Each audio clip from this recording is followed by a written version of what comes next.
So we will say welcome you back to the Lunchtime Show. Well, I'm very proud that I played a very small part in changing the sound of radio, really, to what it is today. We just had the freedom of the airwaves, and it was just marvellous to be a part of that. This is your all-day music station, Radio Caroline South on 259 meters in the medium wave band. DJs ad-libbing between records and pop music being played all day long. Within weeks of going on air, Radio Caroline had millions of listeners. It was new and exciting, and Keith Skews was one of the station's first DJs. The only station we could listen to for pop music was at night time, and that was Radio Luxembourg. But because it transmitted from Luxembourg, the radio signal faded in and it faded out again.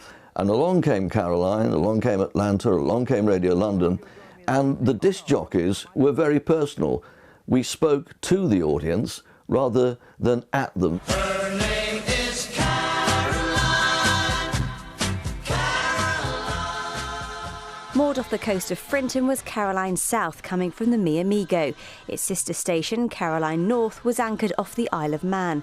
It wasn't long before a host of other stations followed, basing themselves on boats and coastal forts just outside British waters and out of the reach of British law. Norwich-born Tom Edwards was a DJ at Radio City and then Radio Caroline, and remembers how dangerous it was out at sea.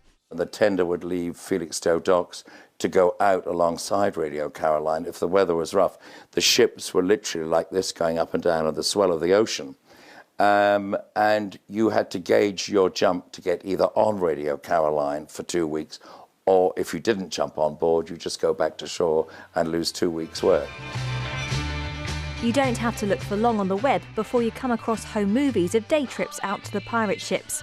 Paul Graham, at the age of 15, caught the Viking saga from Clacton Beach out to Radio Caroline's Mi Amigo before becoming a DJ for the station.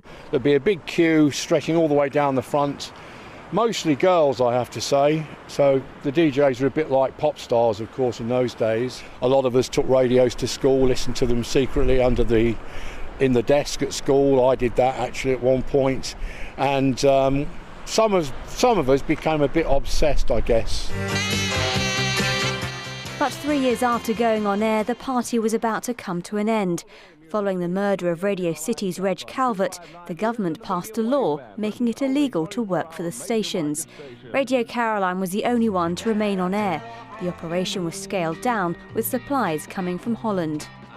If I was caught working for Radio Caroline after that bill had been passed, I would have lost my passport. I would probably have gone to prison. Sometimes DJs were on there for weeks and weeks at a time. And then to eventually get back to Holland on a small tender, as they called it, took anything up to 24 hours, and DJs were not too well on the journey across, certainly in rough seas. Despite the difficult times, the station continued until 1980, when the Mi Amigo sank in a storm. But 3 years later, Radio Caroline was back, broadcasting from a new home, the Ross Revenge. And this is the ship today, being lovingly restored at Tilbury Docks in Essex. The wreckage was salvaged after the ship ran aground on the Goodwin Sands in 1991. The station can still be heard today via the internet, but with a new mast going up, the dream is to have an AM licence and to broadcast from the ship out to Essex. All we want to do is entertain the listener, and I think that aspect's been rather lost in British commercial radio. It may be 50 years old, but there's no shortage of affection for Radio Caroline, and if it wasn't for the station and the others that followed, the sound coming over the airwaves today could be very different. Victoria Lampard, ITV News.